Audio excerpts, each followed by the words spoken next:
Praise the Lord, friends. I hope you guys are doing very well in the mighty name of Jesus. கடவுள் எல்லாரையும் அவங்களை ஆசீர்வதிக்கட்டும். இங்கேனாக்கா ஒரு வசனம் எனக்குள்ளே வந்துச்சு. என்னன்னாக்கா, First Sam 1 verse 9, God never forgets your prayer or your tears.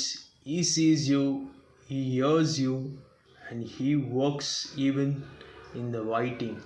சொல்லிட்டு இந்த வசனம் சொல்லுங்க ஃப்ரெண்ட்ஸ். இது என்னன்னாக்கா, எப்பவுமே நீங்கள் மறந்துடாதீங்க, ப்ரேயர் பண்ணுறதாகட்டும்.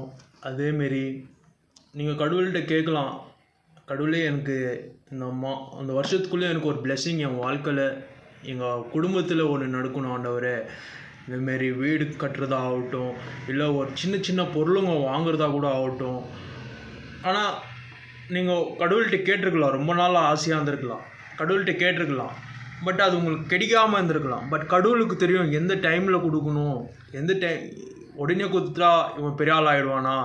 ஸோ அதனால் கடவுள் எப்பவுமே அதை உடனே கேட்டவுடனே குத்துற மாட்டார். கொஞ்ச நாள் நீ யார் எப்படி இருப்ப, கடவுள்கிட்ட குத்துட்டா கடவுளை விட்டு போயிடுவியா. ஏன்னா இப்போ இருக்கிற ஒழுங்கம் அப்படிக்குது. ஆனால் அந்த கடவுள் ஒன்றும் பண்ண மாட்டேங்கிறாரு, நம்ம வேறு சாமியை பார்த்துடலாம்டா அப்படிலாம் யோசிக்கிறாங்க ஜனங்க. ஏன்னா கடவுள் ரொம்ப நேசிக்கிற கடவுள் நம்ம கடவுள். ஏன்னாக்கா அந்த மாரியான ஒரு தகுப்பன் நம்ம கூட இருக்கிறவர்.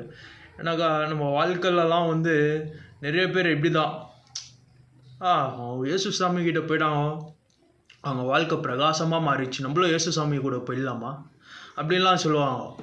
அவங்களும் சர்ச்சுக்கு அதுக்கு இதுக்குலாம் வரும்போது அவங்களும் ப்ரேயர் பண்ணுவாங்க. ஆனால் அவங்களுக்கு கிடைக்காமல் இருக்கலாம். அந்த டைமில் என்ன ஆகும், ஐயோ திரும்ப நான் என் பின்னாடி நான் வேண்டின சாமிக்கிட்டே போயிடுறேன் அப்படின்னு சொல்லிட்டு போகிற ஜனங்களும் இருக்கிறாங்க.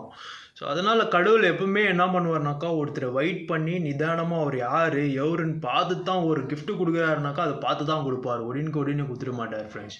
ஸோ அதேமாரி தான் உங்கள் வாழ்க்கையில் வாலிப வயசாக இருக்கட்டும், இல்லை ஆண்டியோ இல்லை அங்கிளோ அம்மாவோ அப்பாவோ யாரே பார்த்தா கூட இந்த வீடியோ இன்னும் கடவுள்கிட்ட நம்ம எவ்வளோ வருஷம் ஆகட்டும் அவர்கிட்ட நம்ம கேட்டுன்னு தான் இருக்கணும். நம்ம பின்பாரி போயிடக்கூடாது.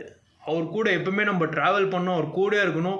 அவர் எப்போ கொடுப்பாருன்னு நம்மளுக்கு தெரியாது. ஆனால் அது ஒரு மிராக்கலான ஒரு நாளாக இருக்கலாம், இல்லை அது எப்போ கிடைக்கும்னு கூட தெரியாது, இல்லை யார் மூலியம் உங்களுக்கு வரவுன்னு கூட தெரியாது. ஆனால் அவர் கடவுள் சர்ப்ரைஸ் பண்ணுவார். ஆனால் நீங்கள் அழுது ப்ரேயர் பண்ணும்போது கூட அவர் கேட்குற கடவுளாக இருக்கிறாரு. நீங்கள் சைலண்ட்டாக பண்ணால் கூட ப்ரேயர் அவர் கேட்குற கடவுளாக இருக்கிறாரு. ஆனால் நம்ம கடவுள் அந்த மாதிரியான ஒரு கடவுள், லவ்விங் காட். ஸோ நம்ம கடவுளை எப்பவுமே நீங்கள் நேசிங்க, கடவுள்கிட்ட கேளுங்க, உங்களோட துக்கத்தை பாரத்தை அவர் கையில் கொடுங்க. அவர் நிச்சயமாக